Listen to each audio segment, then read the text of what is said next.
Banta ang bagong Supreme Leader ng Iran na ipaghihigante ang pagkamatay ng 3 Iranian security official na itinumba ng Israel sa nakalipas na 2 araw. Kabilang sa mga nasawi ang Iranian Intelligence Minister na si Ismail Khatib. Ayon kay Iranian Supreme Leader Mojtaba Khamenei, pagbabayarin nila ang Israel sa pamamaslang sa kanilang mga kasama. At dahil dito patuloy ang pagbobomba Iran sa mga karatig bansa nito sa Middle East. Kaninang madaling araw muling pinaulanan ng missiles at drones ang Saudi Arabia, United Arab Emirates at Qatar. Nagbanta ang Iran na maaaring lalo pang tumaas ang presyo ng langis habang patuloy ang pag-atake ng Estados Unidos at Israel sa kanilang bansa. Ayon kay Ebrahim Solfakari, tagapagsalita ng Iran Military Command, posibleng lumobo ang presyo ng krudo sa pandaigdigang merkado kung lalala pa ang sigalot sa rehiyon. هرچه سریعتر آمریکای جنایتکار و رژیم وحشی صهیونیستی را از چنین اقدامات بزدلانه ضد بشری برحذر دارند. بیش از بشکه‌ای $200 را دارید این بازی را ادامه دهید. Sa gitna ng tensyon, 3 panibagong barko ang tinamaan ng mga hindi patukoy na projectile sa Strait of Hormuz. Kabilang sa mga nasira, ang isang Thai flag bulk vessel na tinamaan ng 2 projectile na nagdulot ng sunog sa engine room at nag-iwan ng 3 crew member na nawawala. 2 pang barko kabilang ang isang Japan flag container ship at isang Marshall Islands flag bulk carrier ang nagtamuri ng pinsala bagamat ligtas ang mga crew. Dahil sa mga pag-atake, halos napahinto na ang paglalayag ng mga oil tanker sa naturang karagatan at daan-daang mga barko ang nakaangkla habang naghihintay na humupa ang sitwasyon. Nangako ng paghihiganti ang bagong Supreme Leader ng Iran na si Mojtaba Khamenei sa kanyang unang pahayag matapos maluklok sa kapangyarihan. Ayon sa mensaheng binasa sa State Television ng Iran, hindi umano titigil ang bansa hanggang hindi na ipaghihiganti ang mga nasawi sa mga pag-atake ng United States at Israel. Ipinahayag din ni Khamenei na patuloy na ipagtatanggol ng Iran ang sarili at handa itong harapin ng mga susunod pang hamon sa digmaan. Nagpasalamat din siya sa military ng Iran na ani ay nagpapatatag sa bansa sa gitna ng mga pag-atake. Ayon kay Khamenei, malaking papel ang ginagampanan ng mga sundalo sa pagpigil na mapasailalim o bahati ang Iran habang patuloy na pinupuntirya ng mga pag-atake ang bansa. Kasabay nito, nanawagan din siya ng pagkakaisa sa mga mamamayan ng Iran. Binigyang diin niya na sa gitna ng digmaan at pressure mula sa ibang bansa, kailangang magkaisa ang mga Iranian upang ipagtanggol ang kanilang bansa. Sa Bahrain naman, nasunog ang oil refinery roon dahil rin sa Iranian missile. Tinarget din ng Iran ang Israel Embassy roon pero nasanggay ito. Lumiyab din ang Ali Al-Salem Air Base sa Kuwait. Pinuntirya yan ng Iran dahil ginagamit itong base militar ng Amerika. Halos magdamag umalingaw-ngaw ang mga sirena roon. Hudyat na sinasangga ang mga missile na pumapasok sa bansa. Sa West Bank naman, nagmistulang mga bulalakaw ang mga namataang missile. Papunta yan sa Israel na target ng Iran. Pero kita rin sa video kung paano ito tirahin pabalik ng Israel. Pero ang mga nakalusot, tumama sa ilang bahay sa Tel Aviv. Naglabas naman ng panibagong video ang Amerika sa ginawa nilang pambobomba sa Iranian drone carrier. Una na rin nilang ipinakita ang pagpapalubog sa Iranian warship na nasa baybayin ng Sri Lanka. Higit 80 ang nasawi riyan. Tumulong ang Sri Lankan government sa pag-recover ng mga nasawi. Ayon sa Israeli Army, 60% ng Iranian missile launcher ang nasira na sa operasyon. Sa kabila niyan, patuloy nilang binobomba ang Iran. Gayon din ang Lebanon kung nasaan ang militanteng grupong Hezbollah. Magbibigay naman ng tulong ang France sa Lebanese Armed Forces ng armored transport vehicles para sa humanitarian aid. Samantalang tumulong naman ang ilang European countries sa pagsangga ng mga Iranian drone. Kabilang na riyan ang United Kingdom, France at Greece. Sa huling tala, umabot na sa higit 1,000 nasawi sa lumalawak na bakbakan ng US, Israel at Iran. Si US President Donald Trump naman na isa sa pangunahing nag-utos ng pag-atake sa Iran, iginiit na dapat may papel siya sa pagpili ng susunod na leader ng Iran. Sinabi ni Trump sa isang phone interview sa Reuters. Idiniin niya na hindi siya pabor na maging leader ang anak ng nasawing Iranian Supreme Leader. Sa isang interview, sinabi pa ni Trump na gusto na niyang matapos ang sigalot sa Iran dahil meron na siyang sunod na target na bansa. But what's happening with Cuba is amazing, and we think that we want to finish this one first. Una nang inatake ng Amerika ang Venezuela bago ang Iran dahil umano sa drug cartel doon. Isang umaga na parang ordinaryong araw lang ang nagsimula sa Iran. Hanggang sa biglang umalingaungaw ang sunod-sunod na pagsabog na yumanig sa kabisera. Sa loob ng ilang minuto, nagbago ang atmosphere ng buong bansa. Ang mga tao na patingin sa langit, ang komunikasyon nagkagulo at ang military radar systems nagsimulang mag-alert. Walang mahabang babala, walang ultimatum na narinig ng publiko. Ang sumunod na mga oras ang naging isa sa pinakamabilis at pinaka-intense na military escalation na naitala sa modernong geopolitics. Sa loob lamang ng 12 oras, isang coordinated strike campaign ang tumama sa iba't ibang strategic targets sa Iran. Ang bilis, lawak at timing ng operasyon ang dahilan kung bakit maraming analyst ang nagsabing hindi ito ordinaryong airstrike campaign. Isa itong operasyon na malinaw na pinagplanuhan ng matagal at isinagawa ng sabay-sabay ang iba't ibang attack platforms para makuha ang maximum impact bago pa makapag-organize ng depensa ang target na bansa. Paano isinagawa ang 12 oras na pag-atake? Ang unang yugto ng operasyon ay nagsimula sa sabayang pag-launch ng precision weapons mula sa iba't ibang direksyon. Sa ganitong klase ng military strategy, ang layunin ay hindi lang tumama kundi malito ang depensa ng kalaban. Kapag sabay-sabay dumating ang banta mula sa iba't ibang altitude at trajectory, mas nahihirapan ang air defense systems na tukuyin kung alin ang uunahin nilang harangin.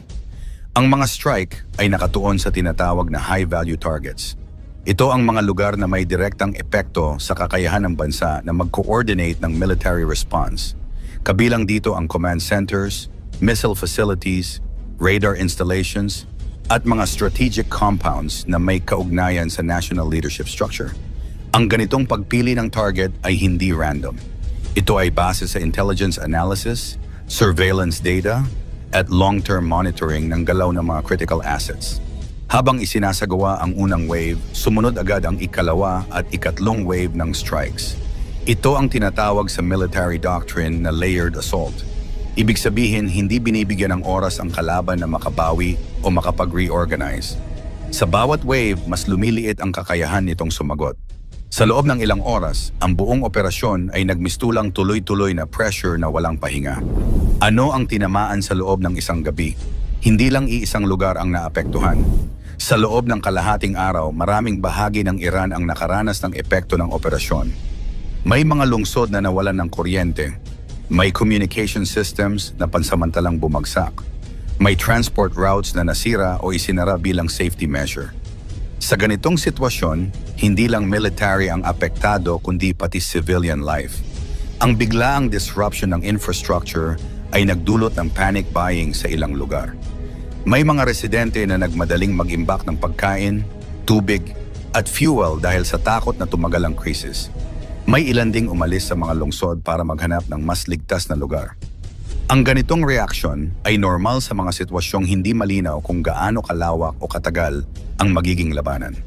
Bukod sa physical damage, malaki rin ang psychological effect. Ang sunod-sunod na pagsabog at sirena ay nagdulot ng matinding kaba sa populasyon. Sa ganitong mga sandali, ang pinakamalakas na armas ay hindi lang missiles kundi uncertainty. Kapag hindi alam ng publiko kung ano ang susunod na mangyayari, mas tumitindi ang takot at tensyon. Ano ang agarang resulta? Matapos ang unang 12 oras, malinaw na may malaking epekto ang operasyon sa strategic structure ng bansa. May mga ulat na ilang matataas na opisyal at security figures ang naapektuhan na nagdulot ng pansamantalang kalituhan sa chain of command. Sa military perspective, kapag ang command structure ay nagulo, bumabagal ang decision-making at humihina ang coordination ng depensa. Sa regional level, agad ding tumaas ang alert status ng mga kalapit na bansa. Maraming radar systems ang na-activate at airspace monitoring ang pinaigting.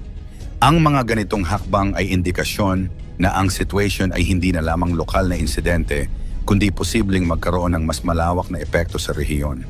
Sa international stage, mabilis ang naging reaksyon ng iba't ibang bansa. May mga nanawagan ng agarang de-escalation, may naglabas ng pahayag ng pagkabahala, at may nagsimulang maghanda sakaling lumawak ang tensyon.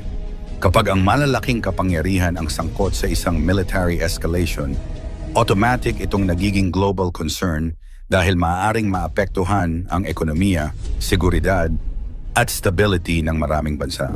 Paano tumugon ang Iran? Hindi nagtagal ay naglabas ng tugon ang Iran sa pamamagitan ng sariling military actions. Ang ganitong response ay bahagi ng deterrence principle.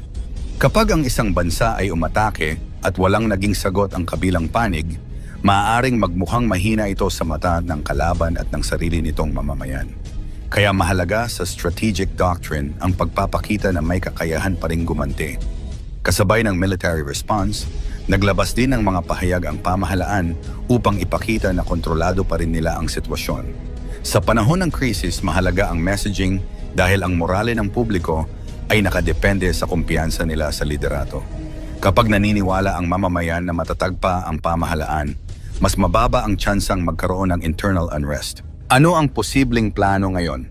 Sa kasalukuyan, ang direksyon ng Iran ay nakatuon sa tatlong pangunahing layunin: pagpapatatag ng depensa, pagpapanatili ng internal stability, at paggalaw sa diplomatic front. Ang pagpapalakas ng defense readiness ay mahalaga para maiwasan ang panibagong strike. Ang internal stability naman ay critical upang hindi magkaroon ng power struggle o kaguluhan sa loob ng bansa. Samantala, ang diplomatic efforts ay ginagamit upang makakuha ng international support at ma-pressure ang kalaban na bumalik sa negosasyon. Ang kombinasyon ng tatlong ito ang karaniwang strategy ng isang bansang nakaranas ng biglaang military escalation. Hindi sapat ang lakas ng armas lamang. Kailangan ding gamitin ang politika at diplomasya upang mapanatili ang balanse ng sitwasyon. Ang 12 oras na operasyon na ito ay nagpakita kung gaano kabilis magbago ang geopolitical landscape kapag nagbanggaan ang malalaking kapangyarihan. Sa modernong panahon, hindi na kailangan ng mahabang digmaan para magbago ang direksyon ng kasaysayan. Minsan, sapat na ang isang maikling window ng matinding aksyon para mabago ang balanse ng kapangyarihan sa isang rehiyon. Ang tunay na epekto ng ganitong pangyayari ay hindi agad nasusukat sa loob ng isang araw. Lumalabas ito sa paglipas ng panahon habang nakikita kung paano nag-a-adjust ang mga bansa, paano nagbabago ang alliances, at paano nagre-react ang global community. Ang mga susunod na linggo at buwan ang magpapakita kung ang nangyaring iyon ay simula ng mas malalim na tensyon o simula ng panibagong yugto ng negosasyon. Sa huli, isang bagay ang malinaw. Ang nangyari sa loob ng 12 oras ay patunay kung gaano kabilis magbago ang mundo kapag ang military power, political will, at strategic timing ay nagsabay sa iisang sandali. At habang patuloy na nagmamasid ang buong mundo, nananatiling bukas ang tanong, ito ba ay isang isolated strike lamang o simula ng mas malaking kabanata sa kasaysayan ng global power struggle?